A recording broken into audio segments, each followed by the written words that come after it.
네, 잠언 8장 22절에서 36절까지의 말씀입니다. 우리 한 절씩 교대로 하나님의 말씀을 봉독하겠습니다. 여호와께서 그 조화의 시작 곧 태초에 일하시기 전에 나를 가지셨으며 만세전부터 태초부터 땅이 생기기 전부터 내가 세움을 받았나니 아직 바다가 생기지 아니하였고 큰 샘들이 있기 전에 내가 이미 났으며 산이 세워지기 전에 언덕이 생기기 전에 내가 이미 났으니 하나님이 아직 땅도 들도 세상 진토의 근원도 짓지 아니하셨을 때에라. 그가 하늘을 지으시며 궁창을 해면에 두르실 때에 내가 거기 있었고 그가 위로 구름 하늘을 견고하게 하시며 바다의 샘들을 힘있게 하시며 바다의 한계를 정하여 물이 명령을 거스르지 못하게 하시며 또 땅의 기초를 정하실 때 내가 그 곁에 있어서 창조자가 되어 날마다 그의 기뻐하신 바가 되었으며 항상 그 앞에서 즐거워하였으며 사람이 거처할 땅에서 즐거워하며 인자들을 기뻐하였느니라. 아들들아 이제 내게 들으라. 내 도를 지키는 자가 복이 있느니라. 훈계를 들어서 지혜를 얻으라. 그것을 버리지 말라. 누구든지 내게 들으며 날마다 내 문 곁에 기다리며 문설주 옆에서 기다리는 자는 복이 있나니 대저 나를 얻는 자는 생명을 얻고 여호와께 은총을 얻을 것임이니라. 함께 그러나 나를 잃는 자는 자기의 영혼을 해하는 자라. 나를 미워하는 자는 사망을 사랑하느니라. 아멘. 네, 하나님의 말씀입니다.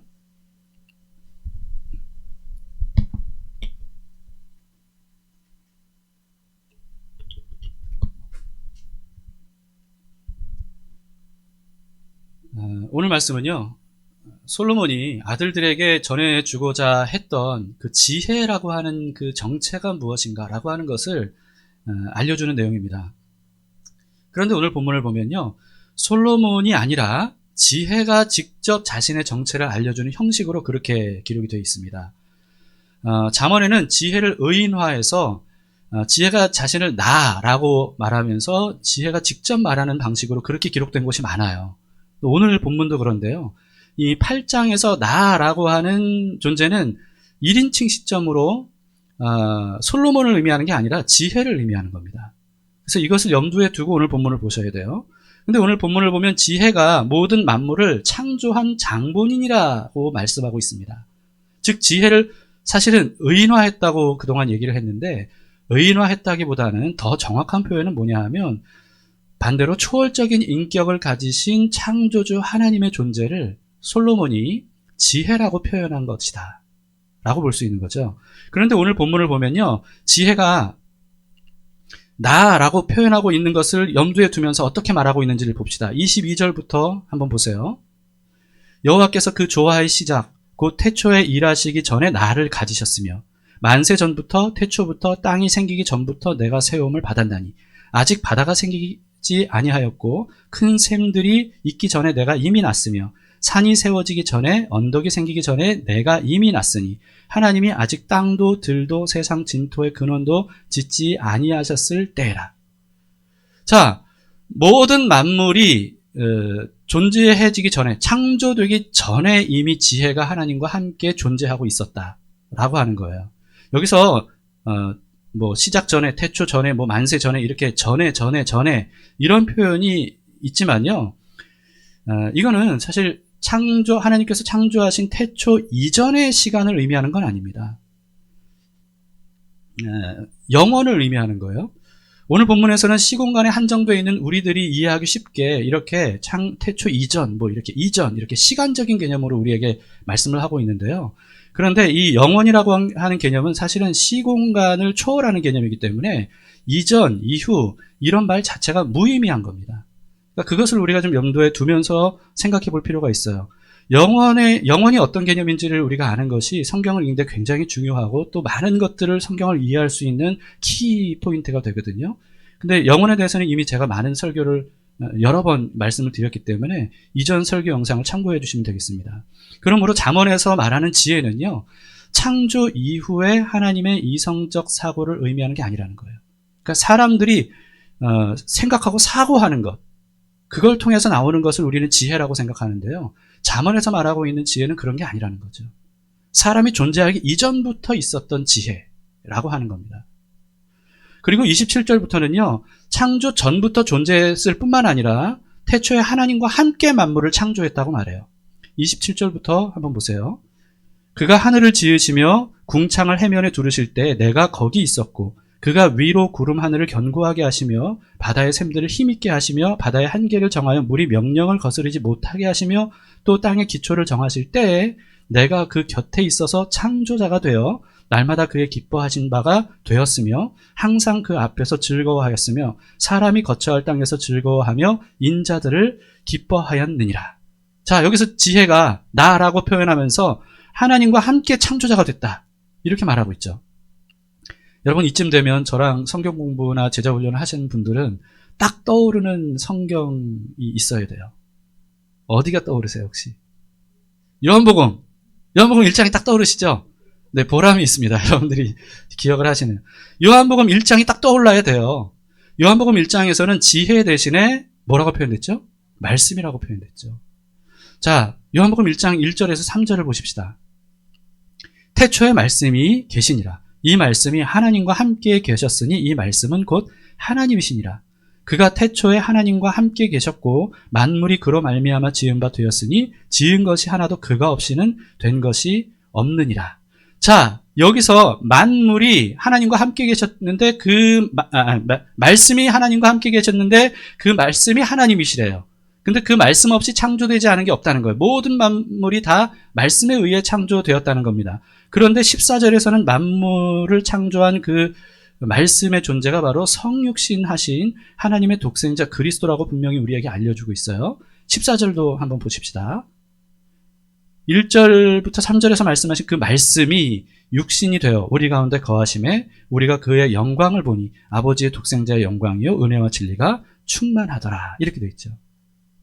자, 여러분, 그렇다면 이 말씀이 바로 성자 하나님 예수 그리스도를 의미한다면 이제 요한복음 1장 1절에서 3절까지의 말씀의 의미가 더 분명해지죠. 자, 요한복음 1장 1절에서 3절 말씀을 한번 다시 보세요. 자, 태초에 말씀이 계시니라. 이 말씀이 성부 하나님과 함께 계셨다는 뜻입니다. 그리고 이 말씀이 곧 성자 하나님이시다 라고 하는 뜻입니다. 그가, 말씀이 태초에 성부 하나님과 함께 계셨고 만물이 그 성자 예수님으로 말미암아 지은 바 되었으니 지은 것이 하나도 그 예수님 없이 된 것이 없느니라, 이런 뜻이죠. 그러니까 예수님이 바로 모든 만물을 창조하신 성자 하나님, 창조주 장본인이시라는 거예요. 그리고 오늘 본문의 지혜 역시 성자 하나님이신 예수님을 지혜라고 표현한 겁니다. 그런 의미에서 하나님께서 말씀으로 만물을 창조하셨다라고 하는 것은요, 그냥 하나님께서 말씀으로 창조하셨다는 것이 말로, 언어로 창조하셨다, 그런 의미일 수도 있지만요, 그런 의미가 아닐 수도 있다는 거예요. 자, 창조의 장면을 봅시다. 창세기 1장 1절을 보시면 성경의 가장 첫 구절 이렇게 되어 있죠. 태초에 하나님이 천지를 창조하시니라. 자, 여기서 하나님이라고 번역된 이 단어 엘로힘이라고 하는 히브리어입니다. 근데 이 엘로힘은요, 그 단어 자체로 복수형이에요. 하나님이 복수 형태로 기록이 된 겁니다. 단수 형태는 엘이거든요. 히브리어 엘인데 단일신을 의미할 때 엘이라고 하는 표현을 씁니다. 그런데 신들이라고 하는 표현을 쓸 때 엘로힘, 복수 형태를 쓰는 거예요. 자, 그런데 하나님을 복수 형태로 지금 말하고 있는 겁니다. 그러면서 동사는 단수형이에요. 참 신비롭죠? 그래서 하나님은 이 성경 첫 구절부터 하나님이 단일신이 아니라 복수 형태로 존재하시는 삼위일체 하나님이시라는 것을 분명히 우리에게 알려주고 있어요. 그 다음에 2절을 보세요. 2절에서는 창조 때 삼위일체 하나님 중에서 성령 하나님께서 하신 일이 뭔지를 기록을 하고 있는데요. 땅이 혼돈하고 공허하며 흑암이 깊음 위에 있고 하나님의 영, 성령이죠. 하나님의 성령은 수면 위에 운행하시니라. 자, 성령님이 이런 역할을 하셨다는 겁니다.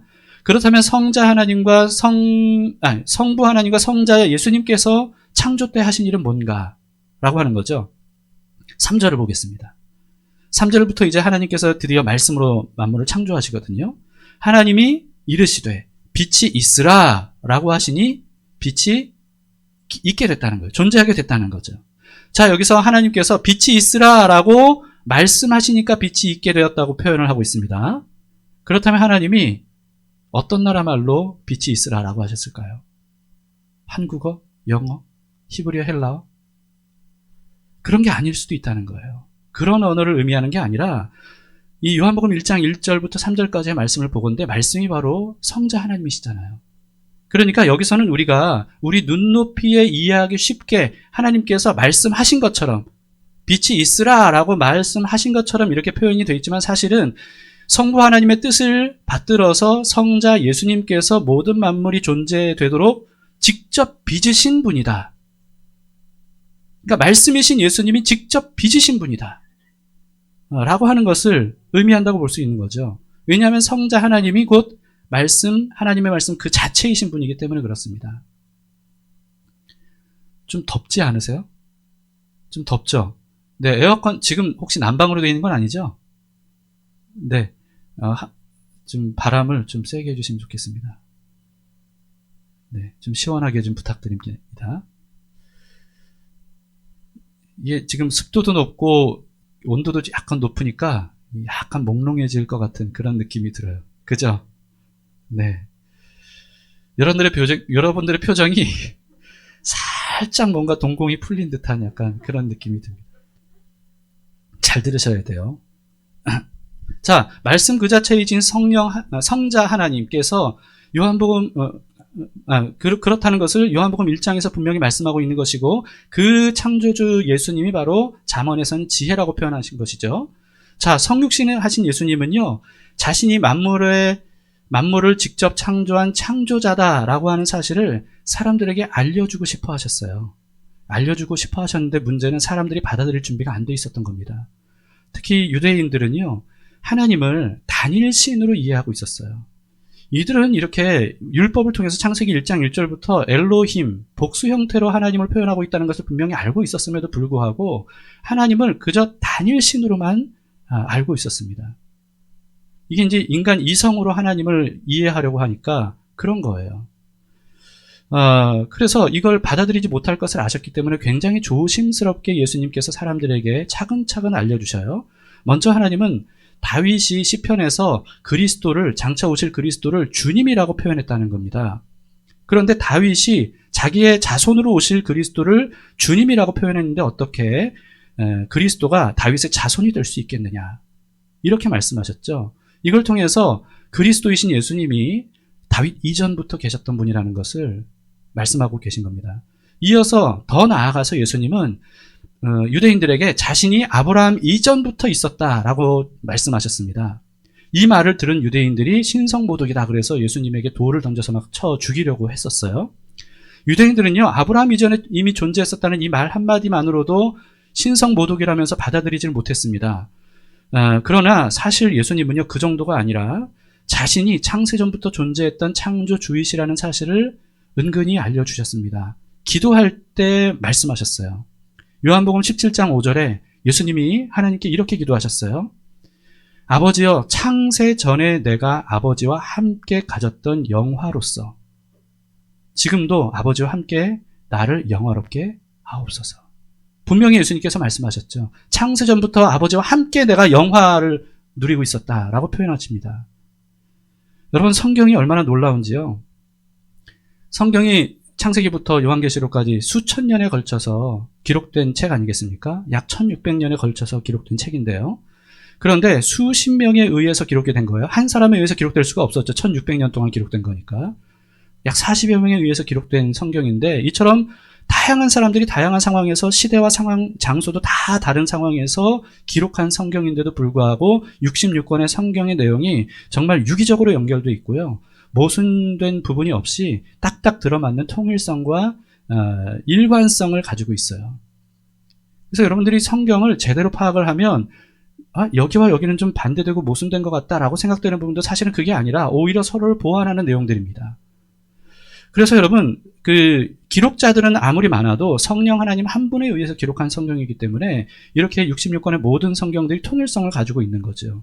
그래서 우리가 성경을 볼 때 그 부분만 보고 이게 무슨 뜻인가라고 해석하지 마시고 성경 전체를 통해 그 부분을 해석하셔야 됩니다. 성경 전체에서 말씀하시는 것을 토대로 그 구절이 어떤 뜻인가, 이걸 알아야 되는 거죠. 그래서 오늘도 우리가 잠언 말씀을 보지만 창세기, 요한복음 이렇게 계속 반복해서 보는 겁니다.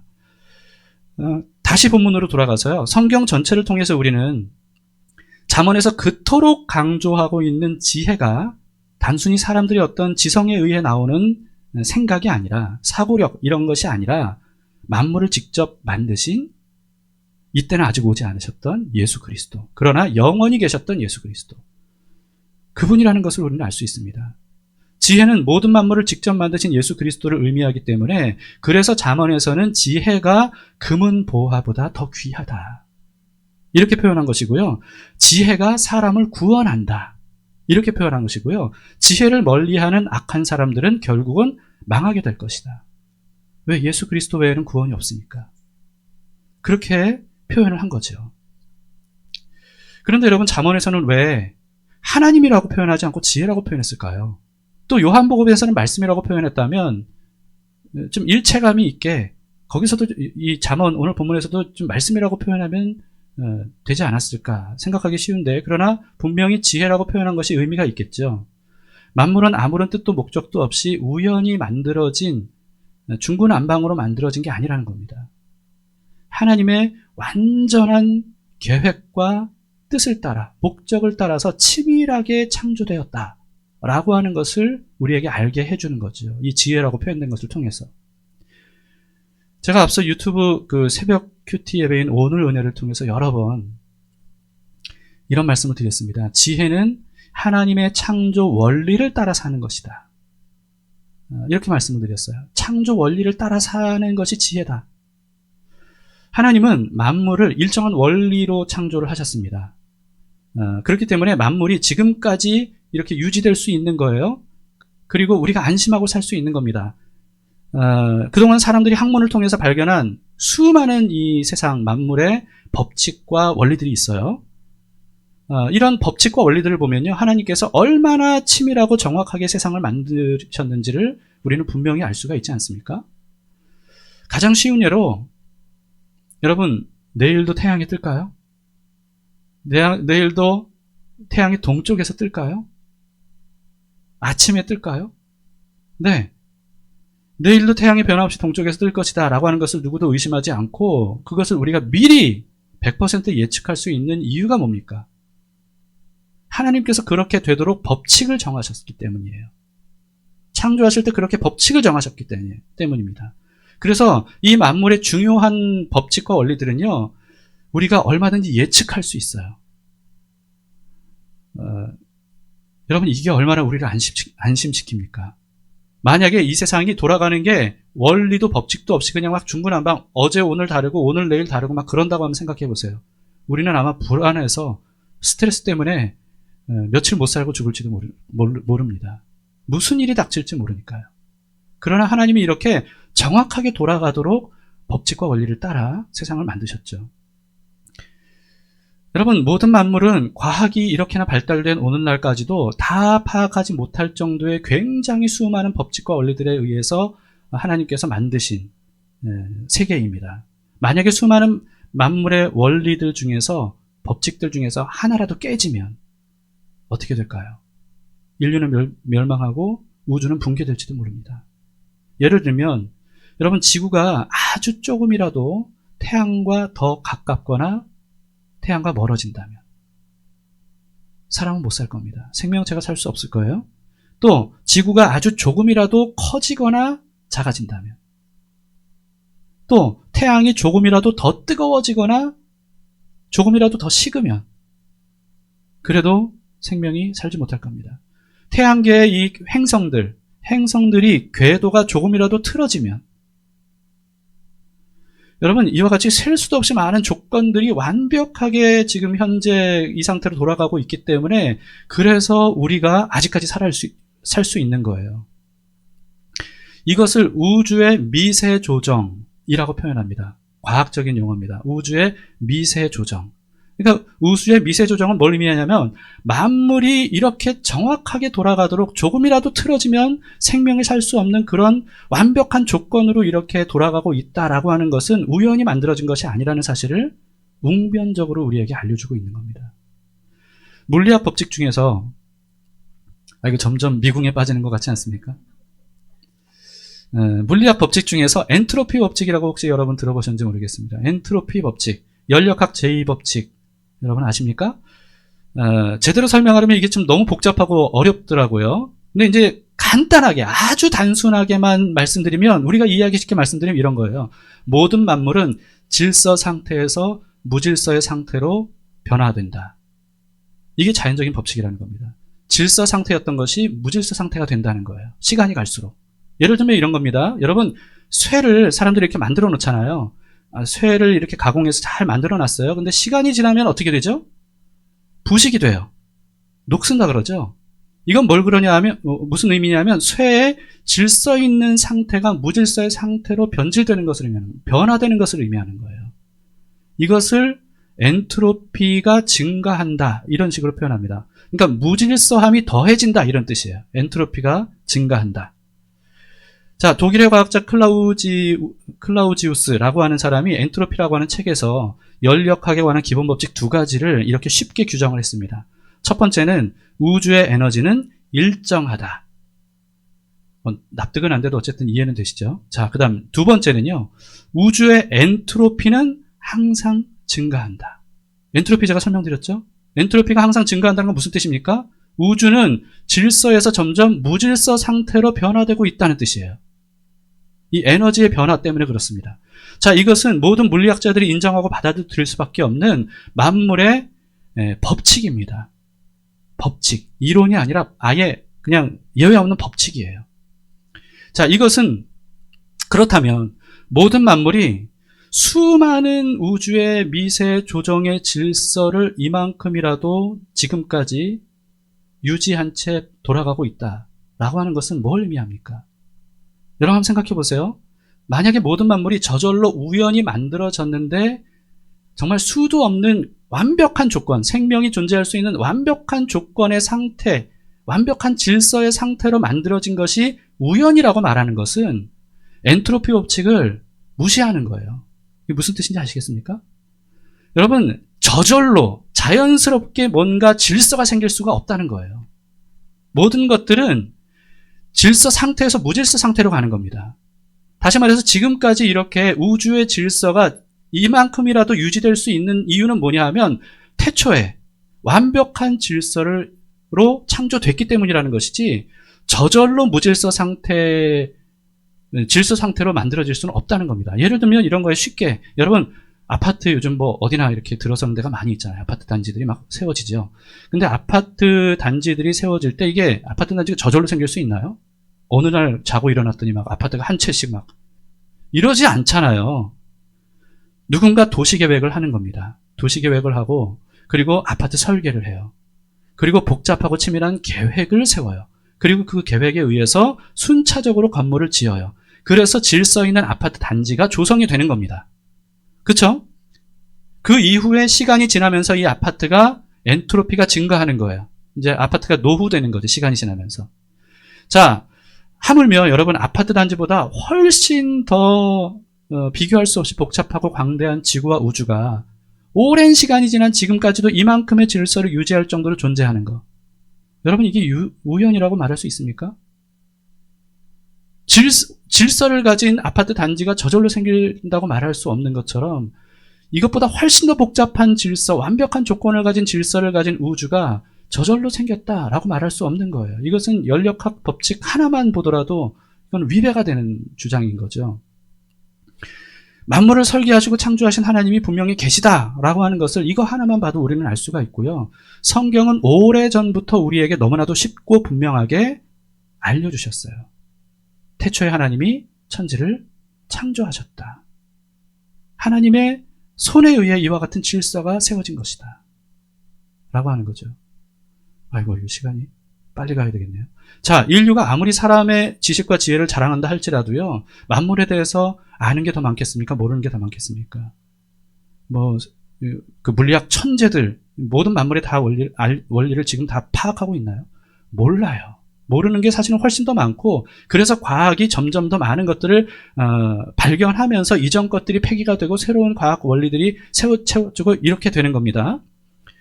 이렇게 보잘것없는 인간의 지성으로 모든 것을 다 아는 것처럼 우리가 교만해서는 안 된다는 거예요. 만물을 창조하신 하나님께 겸손하게 우리는 배워야 되는 거죠. 하나님 어떤 원리로 창조하셨습니까? 만물의 목적과 이유가 뭡니까?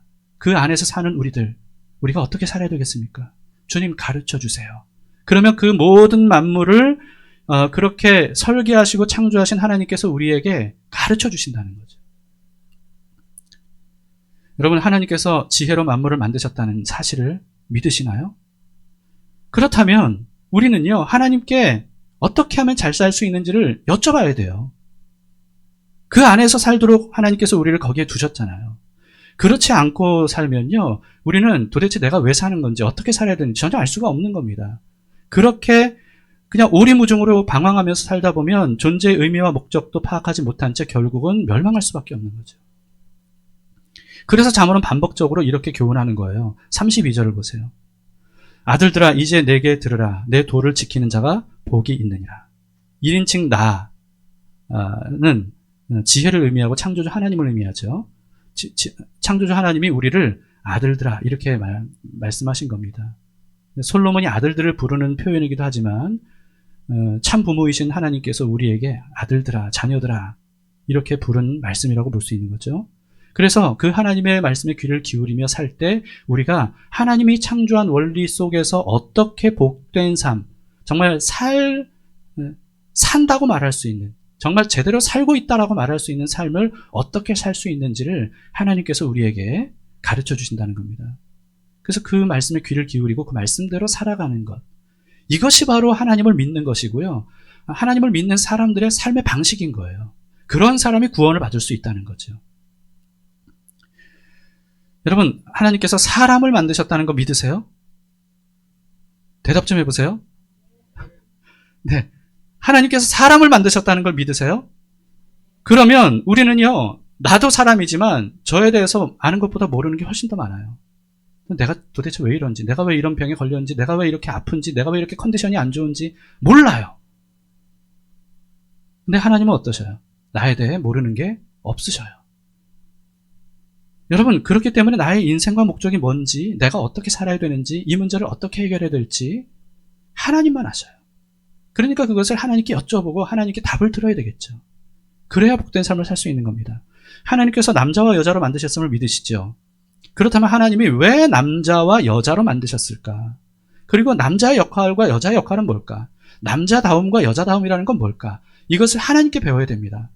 그렇지 않으니까 오늘날 이렇게 남녀가 이렇게 갈등이 일어나고 남녀에 대해서 서로 막 이해하지 못하고 정죄하고 이렇게 되는 거예요.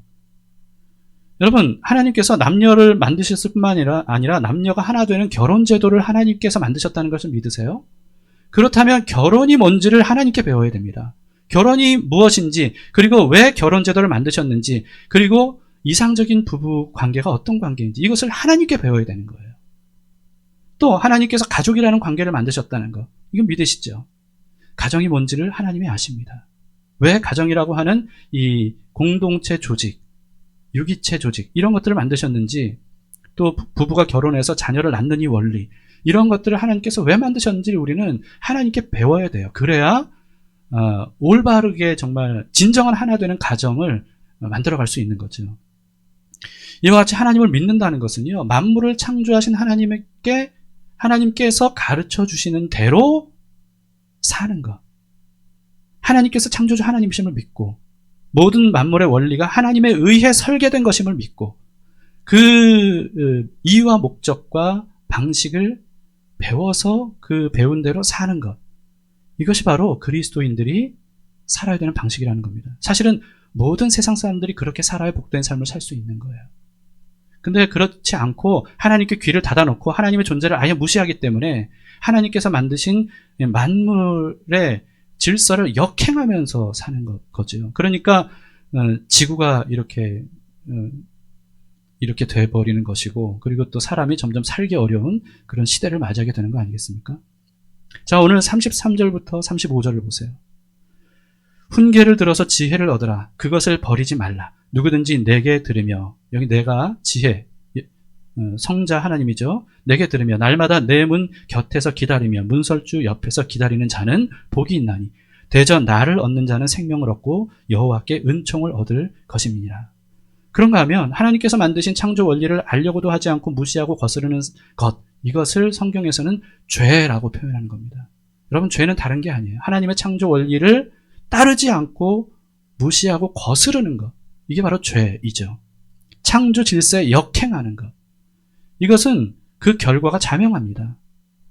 망할 수밖에 없는 거예요. 오늘 마지막 절 36절을 봅시다. 그러나 나를 잃는 자는 자기의 영혼을 해하는 자라. 나를 미워하는 자는 사망을 사랑하느니라. 이렇게 말씀하시는 이유가 바로 그런 겁니다. 자, 이제 말씀을 마치겠습니다.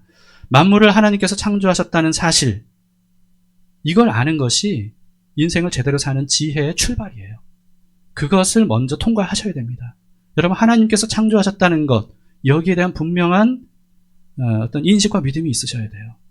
그렇다면 내가 이 세상을 어떻게 살아야 될 것인가? 라고 하는 것이 하나님으로부터 배워야 되겠다는 지혜로 나타나게 되는 거죠. 하나님께서 지혜로 창조하신 세상에서 어떻게 살아가야 될까? 여기에 대해서 우리는 간절하게, 적극적으로 창조주이신 그분께 나아가서 듣고 배우는 것. 이것이 바로 지혜를 얻는 방법이 아니겠습니까? 그 지혜가 우리를 그 역행함으로써 나타난 죄와 죄의 결과로부터 우리를 구원해내고요. 그리고 복된 삶을 살 수 있도록 우리를 인도해 주실 겁니다. 그리고 마침내 이 3차원 세계가 모두 다 붕괴되어 버리는 그 이후에 하나님께서 우리를 영원한 세상으로 인도하시고 우리를 하나님의 말씀과 법칙이 100% 적용되는 그 세상에서 살 수 있도록 부활하게 하실 거예요. 여러분, 이 사실에 대해서 분명한 믿음을 가지고 이 눈에 보이는 세상이지만 엔트로피 법칙에 의해서 또 세상의 사람들의 죄에 의해서 지금 망가져버린 세상 속에서 일지라도 하나님께서 어떻게 살아야 될지, 그 안에서 어떻게 살아야 될지를 우리에게 가르쳐 주시는 것을 귀를 기울이고 지혜로운 삶을 우리가 살아갈 수 있기를 바랍니다.